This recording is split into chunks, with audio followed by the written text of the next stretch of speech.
Hello, जय हिंद, वंदे मातरम। तार्किक ज्ञान के यूट्यूब चैनल पर आप सभी का स्वागत है।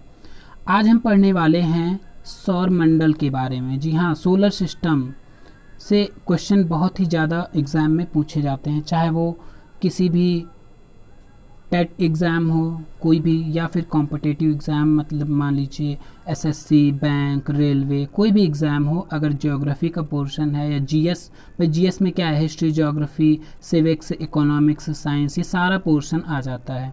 तो यहाँ पर ज्योग्राफी की बात करेंगे हम। उसमें हमारा टॉपिक आज का है सौर मंडल। इससे कुछ ऑब्जेक्टिव क्वेश्चन हम डिस्कस करेंगे।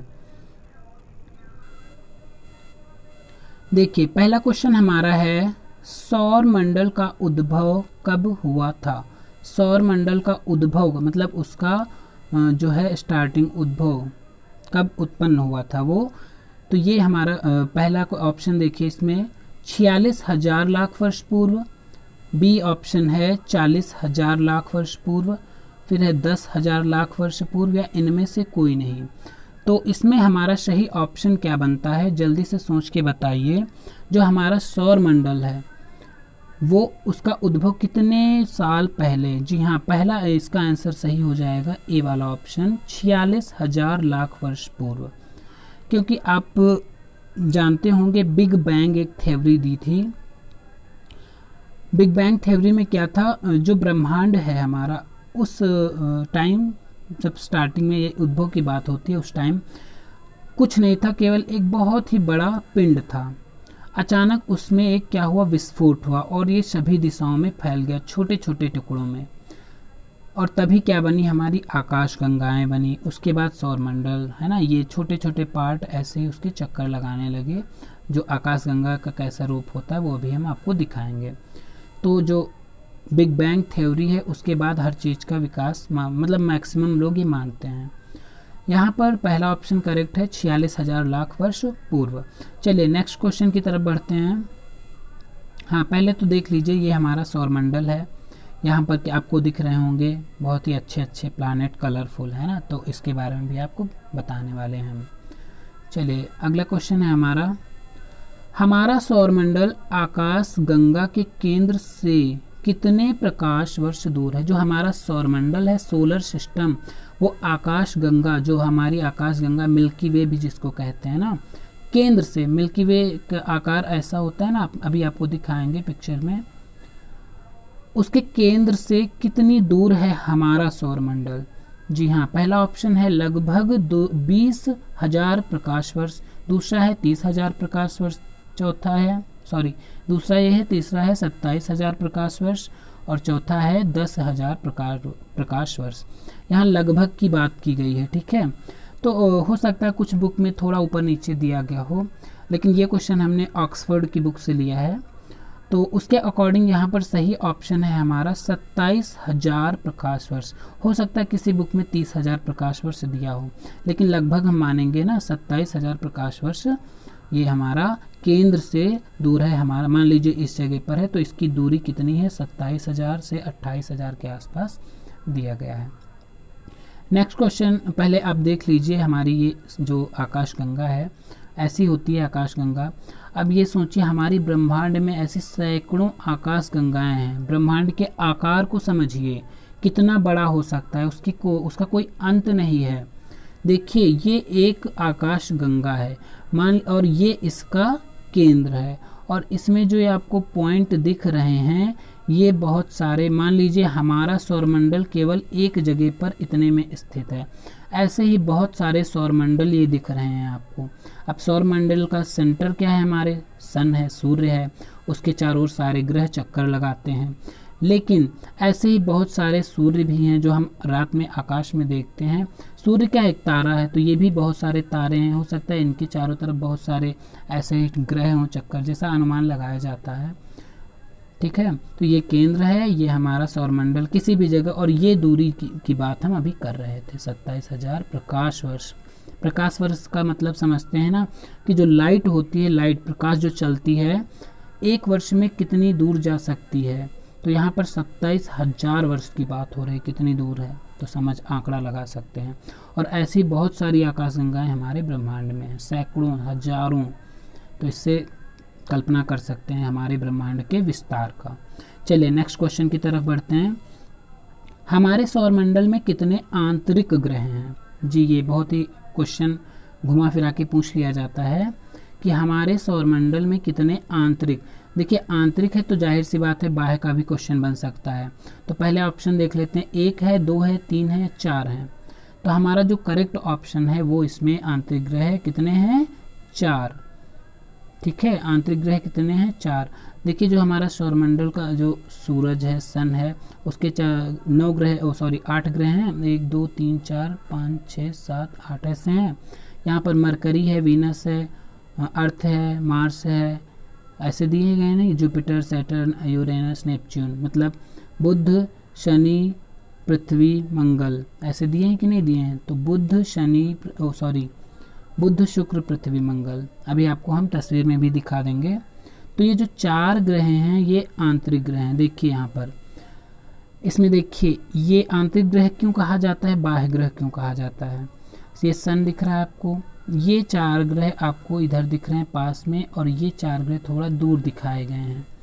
तो इसमें देखिए यहाँ पर आपको बीच में छोटे छोटे पिंड टाइप में दिख रहे हैं ना, ये चेन एक पूरी दिख रही है, ये भी सन का चक्कर लगाते हैं। तो ये बीच का एरिया है ये बहुत ही विस्तार से फैला हुआ है यहाँ पर। इस वजह से इन प्लैनेट को इनर प्लैनेट कहा जाता है और ये आउटर प्लैनेट कहे जाते हैं। तो ये हुआ कौन से? इनर, और ये आउटर, मतलब आंतरिक और बाह्य। कौन कौन से हैं? Mercury, Venus, Earth, Mars, Jupiter, Saturn, Uranus, Neptune, मतलब बुध, शुक्र, पृथ्वी, मंगल। और यहाँ पर याद करने इसमें कुछ नहीं है, इतने दिन से पढ़ रहे होंगे क्लास में, आपको आता होगा ना। इसको कैसे जल्दी से थोड़ा पढ़ के देखिए। बुध, शुक्र, पृथ्वी, मंगल, बुध, शुक्र, पृथ्वी, मंगल, पहले इनको याद कर लीजिए, आंतरिक हैं। और बृहस्पति, शनि, अरुण, वरुण, ये हैं हमारे बाहर के। अब इसके नाम से भी देखिए, बुध 2 अक्षर का है, शुक्र भी 2 अक्षर का है, पृथ्वी भी 2.5 अक्षर का मान लो, मंगल कितने? 3 अक्षर का। तो छोटे छोटे नाम हैं तो ये पास में है, और छोटे हैं भी साइज में भी। ये है बृहस्पति। अब ये शनि जो है आपको याद रखना, ये है अरुण, ये है वरुण। इनके नाम थोड़ा बड़े हैं इसको छोड़ के। चलिए नेक्स्ट क्वेश्चन की तरफ बढ़ते हैं। जो हमारा नवा ग्रह था प्लूटो, उसके बारे में क्वेश्चन है हमारा। प्लूटो जो 24 अगस्त 2006 में अंतर्राष्ट्रीय खगोलीय संघ द्वारा ग्रहों की श्रेणी से हटा दिया गया, वो कब ग्रह बना था, मतलब कब माना गया था? हाँ ये आप सोच रहे होंगे, ये तो हटाया गया है सन 2006 में, क्या उससे पहले भी ये ग्रह नहीं था? जी हाँ, ये पहले भी ग्रह नहीं था, बीच में इसको ग्रह मान लिया गया था और 2006 में भी इसको ग्रह की श्रेणी से हटा दिया गया था। तो जो अंतर्राष्ट्रीय खगोलीय संघ है हमारा, जो संस्था है, उसने इसको हटाया था 24 अगस्त 2006 में। और कब जो है इससे पहले बना था ग्रह? पहला ऑप्शन 1920, दूसरा 1990, तीसरा 1930, चौथा 1999। जल्दी से बताइए कौन सा ऑप्शन इसमें सही होगा। चलिए हम बता रहे हैं आपको, इसमें ऑप्शन आपका सही होगा 1930। इससे पहले 1930 से पहले भी ये ग्रहों की श्रेणी में नहीं आता था और इसे 1930 में ग्रह माना गया था, और बाद में 2006 में इसे ग्रह की श्रेणी से हटा दिया गया, क्योंकि कुछ कंडीशन थी जो ये पूरी नहीं कर पा रहा था, इस वजह से इसको हटा दिया गया। नेक्स्ट क्वेश्चन है हमारा, कौन सा ग्रह सूर्य की परिक्रमा करने में सबसे कम समय लेता है? अभी आपको हमने सोलर सिस्टम की तस्वीर दिखाई थी, जो सन के पास पहले कौन सा है? मरकरी, मतलब बुध है, फिर वीनस है, फिर अर्थ है, फिर मार्स है। तो यहाँ पर परिक्रमा, इसकी सन की जो परिक्रमा कर रहे हैं, इसकी कक्षा ये है, इसका ऑर्बिट, मतलब ऑर्बिट ये है, इसकी ऑर्बिट ऐसे है। तो जो पास में होगा जाहिर सी बात है वो थोड़ा कॉमन सेंस लगा, ये पहले चक्कर पूरा कर पाएगा ना। तो यहाँ पर ऑप्शन कौन सा? मरकरी, मतलब बुध ग्रह आपका आंसर सही हो जाएगा। दूसरे नंबर पर मंगल है, शुक्र है, थर्ड पे पृथ्वी और चौथे पर मंगल। क्लियर हो गया क्वेश्चन। चलिए आगे बढ़ते हैं। कौन सा ग्रह सबसे गर्म ग्रह माना जाता है? Which planet is the hottest planet? मतलब जो हमारा सोलर सिस्टम है उसमें सबसे गर्म ग्रह, hottest planet, which planet is known as the hottest planet, सबसे गर्म ग्रह। शुक्र, शनि, अरुण, वरुण। तो यहाँ पर आप सोच रहे होंगे सन है, सन के पास में बुध है। अगर हमने ऑप्शन में बुध दिया होता तो आप बुध को ही टिक करते, लेकिन हमने बुध में ऑप्शन रखा ही नहीं ताकि आप कंफ्यूज ना हो। ये बुध है, इसके बाद शुक्र है, फिर पृथ्वी है, फिर मंगल है। तो यहाँ पर जो सन के भाई आग के पास में जो बैठेगा सबसे ज़्यादा गर्मी तो उसी को लगेगी, तो बुध होना चाहिए कॉमन सेंस के अकॉर्डिंग। लेकिन यहाँ ये थोड़ा सा समझिए, बुध नहीं है, इसका ऑप्शन सही है शुक्र ग्रह। शुक्र ग्रह सबसे गर्म ग्रह माना जाता है। अब क्यों माना जाता है, इसका तर्क क्या है। जैसे क्या होता है, हमारी पृथ्वी का एक वायुमंडल है, इस पे बादल पाए जाते हैं ना। तो आपने देखा होगा बारिश के दिनों में या गर्मी के दिनों में जिस दिन बादल छाए रहते हैं उस दिन क्या होता है, गर्मी थोड़ा उमस टाइप में लगती है। धूप निकली उसके बाद बादल आ गए तो उमस टाइप में, मतलब वो जो सन की लाइट पड़ती है हमारी अर्थ पर, उसको क्या करते हैं, जो क्लाउड्स होते हैं, बादल होते हैं, वो उसको वापस बाहर उस गर्मी को जाने नहीं देते हैं और वो एक कंबल का काम करते हैं और ये गर्मी क्या अंदर ही रुकी रहती है मैक्सिमम टाइम तक। तो यही लॉजिक है यहाँ पर शुक्र के गर्म होने का। इस पर शुक्र ग्रह जो है एक कंबल टाइप में बादल काम करते हैं और इस वजह से जो सन की लाइट पड़ती है वो एब्जॉर्ब तो कर ली जाती है इसके एटमॉस्फेयर द्वारा, लेकिन ये बाहर नहीं निकल पाती जल्दी से। इस वजह से अब इसका एवरेज तापमान सबसे ज़्यादा माना गया है। ये ग्रह क्या है, जब सन की लाइट की तरफ का पार्ट बहुत गर्म रहता है, इससे भी ज़्यादा गर्म। भाई अगर किसी को मान लीजिए क्लास में कुछ बच्चे हैं, फर्स्ट सेकंड थर्ड पोजीशन देनी है हमें, तो हम एक सब्जेक्ट के अकॉर्डिंग थोड़ी ना उसको पोजीशन दे देंगे कि ये बच्चा मैथ में सबसे ज़्यादा नंबर लाया तो फर्स्ट है। हम तो उसका ऑल अराउंड देखेंगे ना। तो यही वहाँ यहाँ पर यही चीज़ है। ये गर्म तो बहुत जल्दी होता है, लेकिन जब सन की तरफ पीछे की तरफ बहुत जल्दी ठंडा भी हो जाता है। और ये क्या होता है, गर्म थोड़ा टाइम लगता है लेकिन ठंडा नहीं हो पाता। तो एवरेज में देखा जाता है तो ये सबसे गर्म हो रहता है एवरेज में, इसलिए इसको सबसे गर्म माना गया है। चलिए समझ में आ गया होगा ना। नेक्स्ट क्वेश्चन, कौन सा ग्रह स्वतंत्र अवस्था में पानी में तैर सकता है। कौन सा ग्रह जो है स्वतंत्र अवस्था में अगर छोड़ दिया जाए पानी में तो तैर सकता है। 8 ग्रह हैं, अब इसमें बताइए। इस ऑप्शन तो 4 दिए हैं, अरुण, वरुण, बुध, शनि। अब यहाँ पर तैरने की बात आती है तो पानी पर कोई चीज़ कब तैरती है, जब उसका घनत्व उसके द्वारा हटाए गए जल के घनत्व से कम हो, है ना। वो नियम पढ़ा होगा ना, जो साइंस में एक होता है, याद नहीं आ रहा मुझे। तो ये पानी में क्या होता है, कौन सा ग्रह तैर सकता है, जिसका घनत्व सबसे, डेंसिटी जिसकी सबसे कम होगी वही सबसे हल्का होगा। ठीक है, तो यहाँ पर वरुण, अरुण, बुध, शनि दिया हुआ है। कौन सा सही ऑप्शन है आपका, चलिए हम बता रहे हैं आपको। सही ऑप्शन है शनि। शनि ग्रह जो है वो स्वतंत्र अवस्था में पानी में तैर सकता है। चलिए नेक्स्ट क्वेश्चन की तरफ आते हैं। लाल ग्रह, ये तो सबसे इजी क्वेश्चन है और बहुत ही रिपीट होने वाला क्वेश्चन है एग्जाम्स में। ये जितने भी क्वेश्चन हमने दिए हैं सीरीज में, सारे क्वेश्चन एग्जाम में मैक्सिमम देखने को मिलते हैं। तो लाल ग्रह किस ग्रह को कहा जाता है। Which planet is known as red planet, मतलब कलर में कौन सा ग्रह लाल ग्रह। ये जो शुक्र मतलब वीनस है, या मार्स है, या अर्थ है, या फिर हमारा अरुण यूरेनस जिसको बोलते हैं। तो इसमें रेड कलर का, चलिए सब यहाँ पर ये क्वेश्चन आपको पता ही होगा, इसका आंसर मंगल है। जो मंगल हमारा रेड कलर से जाना जाता है। लेकिन और सारे ग्रह किस कलर के रहते हैं, बात तो ये आपको पता होनी चाहिए ना। तो शुक्र ग्रह है वो हमारा जान लीजिए भाई सबसे गर्म है और सबसे चमकीला भी इसी को कहते हैं। चमकीला, सबसे ज़्यादा चमकने वाला ग्रह है, तो इसलिए इसका कलर कैसा होता है, येलो। येलो माना गया है, ये पीला रंग का। पृथ्वी तो आपको पता है ये नीला ग्रह कहा जाता है जल की उपस्थिति के कारण। अरुण ये किस रंग का है, ये है हमारा ग्रीन कलर का। ठीक है, ये ग्रीन कलर का ग्रह माना गया है। चलिए नेक्स्ट की तरफ बढ़ते हैं। ये देखिए मंगल की तस्वीर देख लीजिए, रेड रेड दिख रहा होगा ना। अब यहाँ नेक्स्ट क्वेश्चन है, सबसे बड़ा ग्रह कौन सा है। सबसे बड़ा, ये भी सबसे इजी क्वेश्चन है।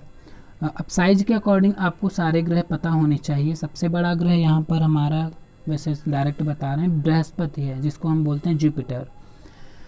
तो साइज के अकॉर्डिंग भी ग्रहों को पूछ लिया जाता है कि कभी कभी पूछा जाता है उसको आरोही क्रम में लगाइए, बढ़ते क्रम में, कभी कभी क्या होता है घटते क्रम में लगाना, मतलब डिसेंडिंग ऑर्डर, असेंडिंग ऑर्डर ऐसे पूछ लेता है आकार की दृष्टि से।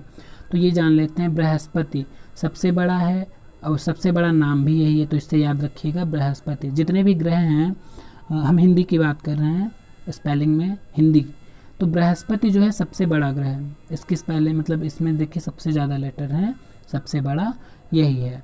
बुध क्या है, बुध सबसे छोटा ग्रह है। तो बृहस्पति बुध याद रहेगा, बृहस्पति सबसे बड़ा, बुध आसपास हैं दोनों, बुध पहले आता है छोटा है, बृहस्पति बाद में आता है वो बड़ा है।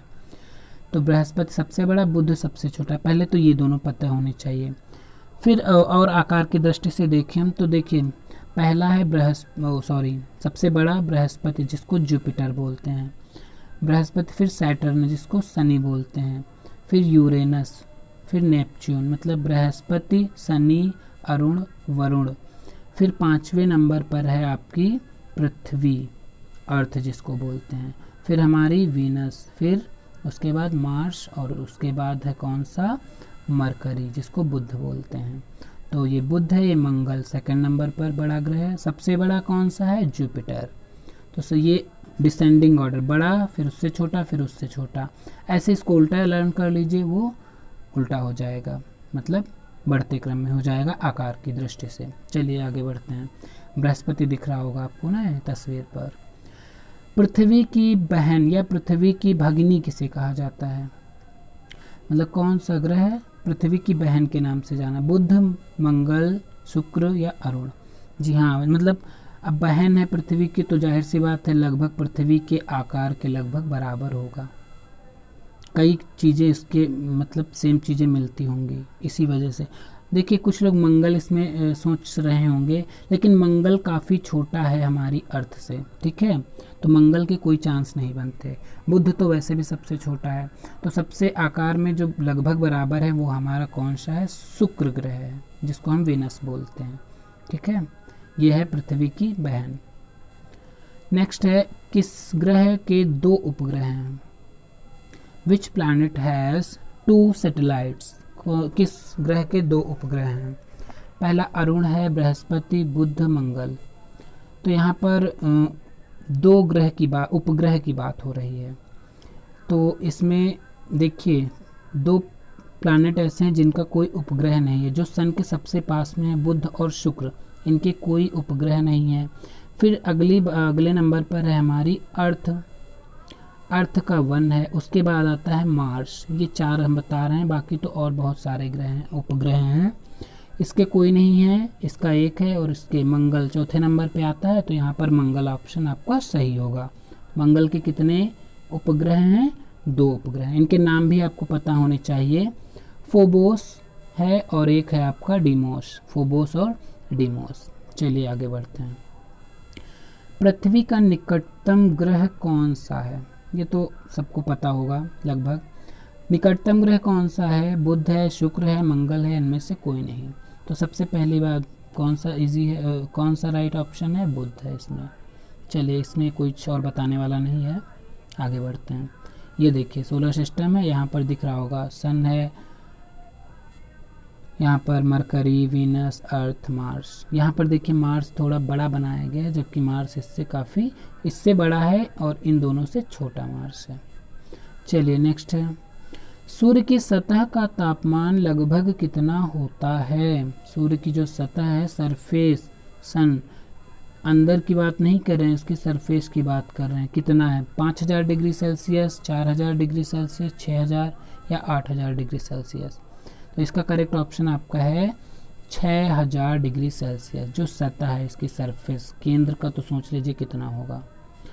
नेक्स्ट क्वेश्चन है, बिना उपग्रह वाले कौन कौन से ग्रह हैं, विदाउट सैटेलाइट्स प्लैनेट, जो विदाउट सैटेलाइट्स प्लैनेट हैं वो कौन कौन से हैं। चलिए देखते हैं, बुध और शुक्र हैं, या पृथ्वी, मंगल हैं, अरुण, वरुण हैं, या इनमें से कोई नहीं।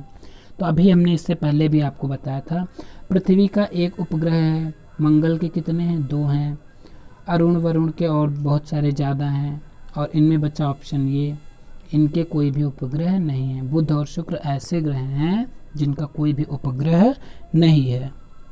चलिए नेक्स्ट क्वेश्चन हमारा है, लेटा हुआ ग्रह किसे कहते हैं? हाँ, ये अपने जगह पर लेटा हुआ है। मान लीजिए, अब लेटा हुआ क्यों कहा जाता है, इसका तर्क क्या बनता है यहाँ पर? लेटा हुआ ग्रह, देखिए मान लीजिए अर्थ है हमारी अपने एक्सिस पर कितना एंगल यहाँ पर झुकी है, 23.5, तो ये थोड़ा टेढ़ी है ऐसे, लेकिन इसमें से एक प्लैनेट ऐसा है जिसका एक्सिस जो है लगभग ऐसे है, पूरा हॉरिजॉन्टल है, तो और वो ऐसे ऐसे चक्कर लगाता है। जैसे मान लीजिए आपने लट्टू देखा होगा, लट्टू कभी कभी सीधा नाचता है ऐसे ऐसे, लेकिन कभी कभी वो टेढ़ा नाचता है ऐसे ऐसे, जैसे अर्थ है हमारी। लेकिन कभी जैसे क्या होता है, लास्ट टाइम जब उसकी एनर्जी ख़त्म हो जाती है तो वो गिरने लगता है और क्या लुढ़कता लुढ़कता लुढ़कता ऐसे भागने लगता है। तो यहाँ पर सेम इस ग्रह की, जिस ग्रह की हम बात कर रहे हैं, वो ऐसे ही लुढ़कता हुआ चलता है, लेटा हुआ। तो कौन सा ग्रह है हमारा? अरुण है, वरुण है, शनि है, या इनमें से सभी हैं? सभी तो नहीं है, एक ही लेटा हुआ ग्रह माना जाता है और वो हमारा है अरुण। देखिए नेक्स्ट पेज पर, ये देखिए दिख रहा है आपको, इसकी जो ये चक्कर लगाने की ये स्पीड है, ये कैसे ऐसे है कि नहीं, मतलब इसका एक्सिस यहाँ पर जो है, अक्ष जो है ऐसे है और ये लेटा हुआ टाइप में प्रतीत होता है। और इससे बताया था हमने ये हरे रंग का भी ग्रह है, तो यहाँ पर आपको कलर भी दिख रहा होगा। आई होप आपको सारे क्वेश्चन क्लियर हो गए होंगे, जितने भी क्वेश्चन हमने इस वीडियो में दिए हैं। अगले वीडियो में भी बहुत सारे ऐसे क्वेश्चन लाते रहेंगे हम। अगर आपको पसंद आए तो लाइक कर दीजिए वीडियो, और अगर आपको ऐसे ही जानकारी चाहिए किसी भी कॉम्पिटिटिव एग्ज़ाम्स के लिए, तो आप हमारे चैनल को सब्सक्राइब करके बेल आइकन ज़रूर दबा दें, ताकि ऐसी वीडियो आपको मिलती रहें। धन्यवाद।